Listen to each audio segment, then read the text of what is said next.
I didn't flinch when the cake hit my son. The frosting smeared down his tiny shirt, his lip trembling, and for a moment the entire room went silent like the air itself was embarrassed for them. Then came the laughter.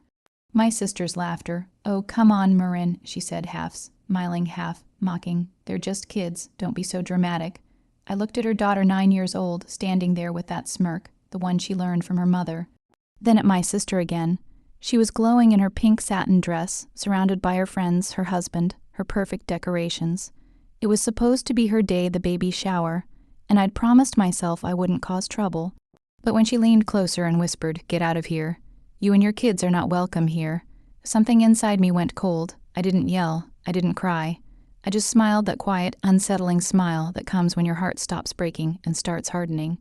"Okay," I said softly, "but I'll take some others with me." She blinked, confused. "What? You'll see," I said, and turned to leave. Her laughter followed me out the door, but I knew by the end of the week that laughter would be gone. That night, after tucking my son and daughter into bed, I sat at the kitchen table staring at my phone. Every part of me wanted to forget what happened, but the humiliation burned too deep. She'd done this before, little jabs, small betrayals dressed as jokes, but this time she crossed a line. I opened Facebook, scrolled through her baby shower photos. Hundreds of comments, compliments. "So beautiful, you're glowing, best mom to be."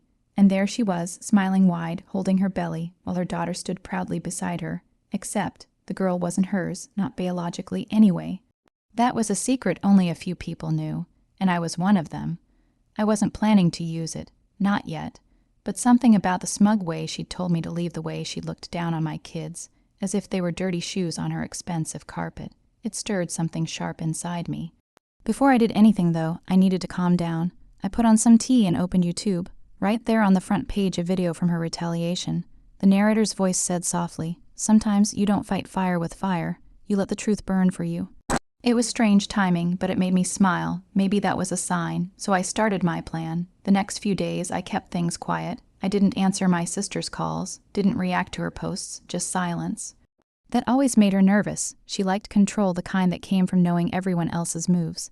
Then, on Friday, she called me at work. "Hey," she said in that fake sweet tone, "I just wanted to check on you. You left the shower early and people noticed. I told them you weren't feeling well. I bit my lip. You didn't have to lie for me. Well, I had to say something." She laughed softly. "Anyway, maybe next time try not to make it weird. It was my day." "I know," I said, "and trust me, I won't forget it." She hesitated, then said, "Good." She had no idea what that meant. Saturday afternoon, I drove out to her house. Not to see her husband, Eric. He was outside fixing something on the porch when he saw me. "Hey, Marin, everything okay?" I smiled, "Yeah. Just came by to drop something off for your daughter." He frowned, wiping his hands. "She's at her grandma's, but you can leave it inside." I followed him in. The house smelled like fresh paint and perfume. There were gifts stacked in the living room left over from the shower, so many that you could barely see the floor. I handed him a small gift bag. Inside was an old family photo, one I knew he'd never seen. He pulled it out, confused. "What's this?" "Just a memory." I said, turning to leave. "Take care of her, Eric. She needs someone honest around." I didn't wait for his response. By the time I reached my car, I knew he'd be calling her, asking questions. Questions she'd hate to answer, because that photo wasn't of her, it was of her daughter, and the real mother. By Sunday, everything had started to crumble. My sister's calls came nonstop, 12 missed calls before noon. When I finally picked up, her voice was shaking. "What the hell did you do?" I feigned confusion. "What do you mean?" "You gave Eric a photo," she hissed. "Do you realize what you've done? He's asking questions about her." "I just thought he should know the truth," I said quietly. She went silent. "Then you swore you'd never tell anyone." "I didn't," I said. "I just showed him a picture. The rest was his idea." "Marin," she whispered, panic rising, "you don't understand what you've done." "Oh, I understand perfectly." I interrupted. "You told me to get out of your life. I'm just helping you with that." And then I hung up. That night, I poured myself a glass of wine and sat by the window. My phone buzzed again, messages from mutual friends. Word was spreading fast. Eric had left the house. The family group chat was exploding.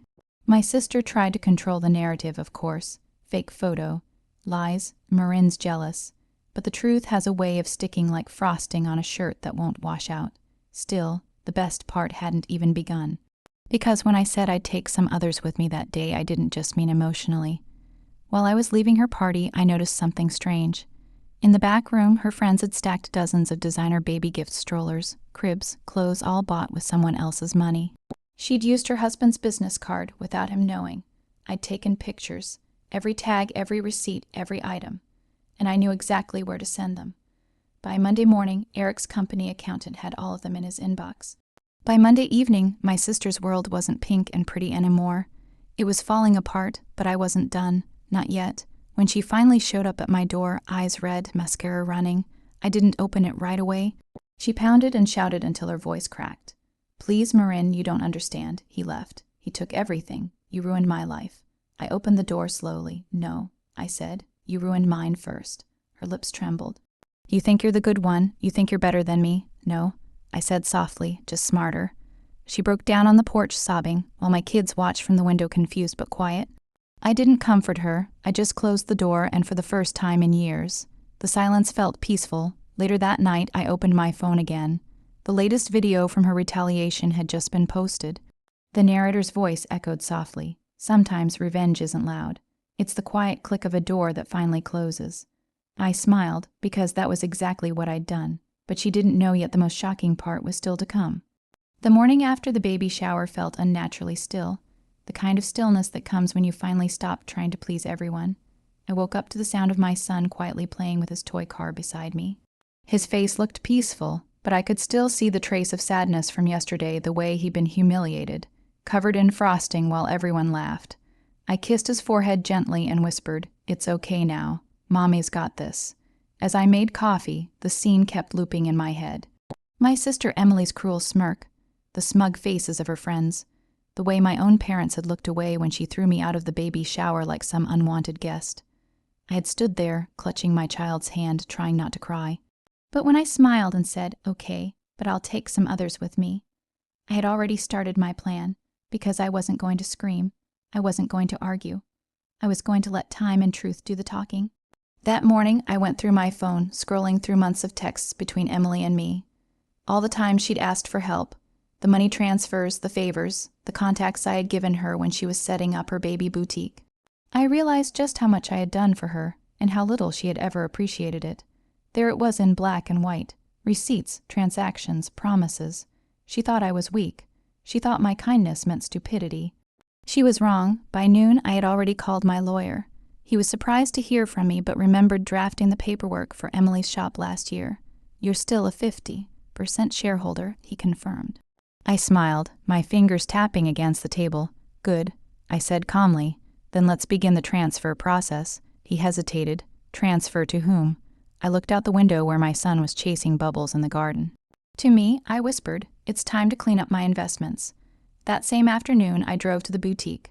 The place was buzzing with customers, mostly her friends, all pretending to adore her new baby collection. When I entered, Emily froze for half a second before rolling her eyes. "You've got some nerve showing up here," she hissed. I didn't reply. I just handed her an envelope. She frowned, tore it open, and went pale when she saw the official document, my notice of withdrawal. You can't do this," she stammered. "I already did," I said softly, "and since I own half, I'm taking half." She was still talking when I walked out, her voice shrill and desperate, echoing through the hall like a distant siren. But I didn't look back. That night, I gathered my children and took them to my parents' house. They were sitting at the dining table, pretending to be the picture of calm domesticity. My father cleared his throat. "Marin, don't cause more drama," he said, not even looking up from his newspaper. I took a seat across from them, pulled out a folder, and placed it in front of him. "You might want to see this," I said. My mother frowned. "What's this about? Taxes, loans, and your beloved daughter," I said evenly. They exchanged a glance. My father slowly opened the folder and froze. Inside were copies of unpaid bills, late payment notices, and a credit card balance in both their names. Emily had been using their joint account without permission. She listed you as guarantors, I said quietly, on her boutique lease, on her business card, even on her event planner's deposit.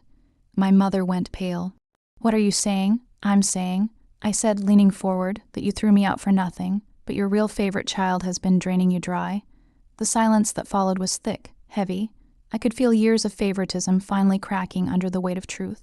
My father's hand trembled as he turned each page. My mother just stared at me, her lips parting slightly. Finally, she whispered, "Why didn't you tell us?" I smiled faintly, "Because you wouldn't have believed me." Before leaving, I added one more thing. "And by the way," I said, my tone calm but razor sharp, "that baby shower venue she used, the one where you all laughed as she threw me out, she never paid the final balance. It's under your address now. So the debt collectors will be calling you soon." I walked out before they could answer. Driving home that night, I felt something strange, not triumph, not even revenge, just peace. For years, I had been the quiet one, the peacemaker, the helper, the one everyone expected to forgive, to endure, to understand. But that version of me had died at that baby shower. When I put my kids to bed, my daughter looked up and asked, "Mommy, are we in trouble?" I shook my head, stroking her hair gently. "No, sweetheart, we're free." Then I went to the living room, poured myself a glass of water, and sat by the window. The moonlight spilled across the floor like a quiet reminder of everything I had survived. I thought about Emily, about how her smile would fade when she realized her boutique lease was revoked. Her accounts frozen and her lies exposed. I didn't need to see it. I didn't need to hear her apologies. Because sometimes revenge isn't about fire or fury. It's about silence. The silence of walking away while the people who mocked you watch everything they built crumble by their own hands. I turned off the lights, whispered to myself, "Her retaliation begins now," and went to bed with the calmest heart I'd had in years. The next weeks passed in a strange, heavy calm. My life looked normal from the outside: school runs, late night deadlines, grocery lists. But inside me, something had shifted forever. I no longer waited for anyone's approval. The constant background noise of trying to please, to be understood, had gone quiet. What stayed was focus. One gray Thursday morning, an envelope arrived in my mailbox. No return address, just my mother's neat, careful handwriting. Inside was a single note: "Dinner this Sunday. Family only. We need to talk." For a moment, I just stared at it. The words looked innocent, but I could feel the tremor underneath. My parents never invited without a reason, and after everything that had happened. The boutique collapse, Emily's disappearance from social media, the frozen accounts. I knew what kind of talk this would be. They wanted to pretend that we could sew the fabric back together, patch the holes, and call it family again. Still, I decided to go, not out of hope, but because closure sometimes looks like sitting at the same table where you once swallowed your tears. When Sunday came, the sky hung low and wet. I wore a simple navy dress, no jewelry, no armor except the calm in my chest. My children stayed with a neighbor. This was not a night for them. I drove in silence, headlights cutting through drizzle, my heart steady in a way that scared even me. Their house looked smaller than I remembered. Maybe it had always been small, or maybe I had finally grown beyond it. When my father opened the door, his eyes softened for a split second before duty stiffened them again. "Marin," he said, almost formal, "Dad." Inside, the dining table was set with the old china, the one reserved for holidays and big news. My mother fluttered around the kitchen, pretending to adjust serving spoons. She looked older. Guilt has a way of etching itself deeper than age. And then Emily appeared. For a heartbeat, I didn't recognize her. Gone was the perfectly curled hair, the glitter, the easy arrogance. She looked tired, brittle, like someone who had stopped pretending to be okay but hadn't figured out how to be honest yet. She gave a small nod, "Hey." I returned it, "Hey." We sat. The clatter of plates filled the first few minutes, an orchestra of avoidance. My mother tried small talk, weather, the neighbor's new puppy. But the words kept falling flat. Finally, my father cleared his throat. "We thought it's time to move forward," he said, staring at his napkin. "What's done is done. Family shouldn't stay divided." I folded my hands. "Move forward from what exactly?" He looked at me, frowning slightly, as though he expected me to play along. "From the misunderstandings, the business mess, the hurt feelings." I almost laughed. "You call it a misunderstanding when your daughter used you as guarantors and nearly bankrupted you, or when you threw the other one out for existing in the same room." My mother winced. "Marin, please, we're trying to make peace." "Peace," I repeated softly. "That's an interesting word. Do you know, I found peace the moment I stopped expecting fairness from you." Emily shifted uneasily. "Marin, I've already said I'm sorry. I lost everything. What more do you want?" The question hung there like smoke. What did I want? Not her pain, not even apology, just acknowledgement. I want honesty. I said finally, for once in this family, I want someone to say out loud what really happened. Silence. I leaned forward. "You, Emily, made me feel small for years. Every success of yours was celebrated. Every one of mine was treated like a coincidence. You humiliated my child and laughed about it. And you? I turned to my parents. You let it happen. Because she was your shining one, your pride, and I was the spare." My mother's lip trembled. That's not true, it is. I said quietly, and you know it. The truth isn't cruel, it's just heavy. You can choose to carry it or keep pretending it's not there. No one moved. Outside, wind pushed rain against the windows in thin, urgent streaks. My father looked like he wanted to speak, but couldn't find words that didn't sound like excuses. Emily whispered, "I was jealous of you." That made me blink. "Jealous of what?" "Of your calm," she said, eyes glossy. "Of how you never needed people the way I did. I thought if I made you look weak, I'd feel strong. I was wrong." I sat back, the confession landing somewhere I didn't expect. It didn't erase anything, but it was real raw. My mother reached for my hand, tentative. "We were wrong, Marin, about everything." I didn't pull away, but I didn't squeeze back either, I know. For a while, nobody spoke. The clock ticked slow and merciless. Then my father said, "Is there any way we can fix this?" I looked at each of them. These people who had shaped my childhood, wounded it, loved it in their own broken ways. "You can't fix what you refuse to see," I said, "but you can start by seeing it now." I stood up. That's all I needed tonight. My mother rose too, panic flashing. "You're leaving already. We haven't even had dessert." "I've had enough," I said gently. "For once, I'm full." I picked up my coat. Emily followed me to the hallway. "Do you hate me?" she asked, voice small. I paused, hand on the doorknob. "No." I said, "Hate's just another kind of leash. I'm done being tied to this." When I stepped outside, rain had stopped. The air smelled clean, almost new. I walked to my car slowly, every step light. Behind me, I could hear muffled voices rising. My mother crying, my father's low murmur, Emily's half sobs. It wasn't satisfaction I felt. It was release, driving home, streetlights blurred through the windshield, gold streaks in the dark.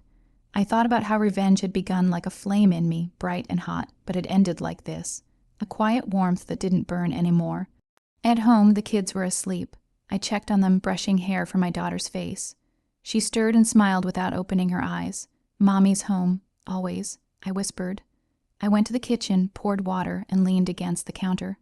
My reflection in the dark window looked different. Older, steadier, alive. The phone buzzed once. A message from my father. "Thank you for coming. We'll do better." I didn't reply. Some things don't need words. Weeks later, I heard Emily had started a small job at a local bookstore. No glamour, no audience, just quiet work. It suited her. Maybe life was teaching her the same lesson it had taught me. That love built on comparison always collapses, and that humility is a softer, truer kind of wealth. As for me, I kept growing. My new store thrived. I met people who saw me not as someone's sister or daughter, but as Marin, someone whole. One afternoon, while arranging a window display, my mother walked in. She looked nervous, clutching a small box. "For the children," she said. "Nothing big." Inside were 2 handmade scarves, clumsily knitted, imperfect, human. I smiled. "They'll love them." She nodded, tears catching the light. "I'm proud of you, Marin." The words didn't sting or glow. They just landed softly, like something finally finding its place. When she left, I stood at the door watching the sky turn orange. The past was still out there somewhere, but it no longer held me. I had spoken my truth, and the silence that followed wasn't empty anymore, it was peace. And that's how it ends. Not with applause or regret, but with quiet freedom. Her retaliation was never about revenge. It was about reclamation, and in the stillness of that evening, surrounded by everything I had built myself, I knew I had won.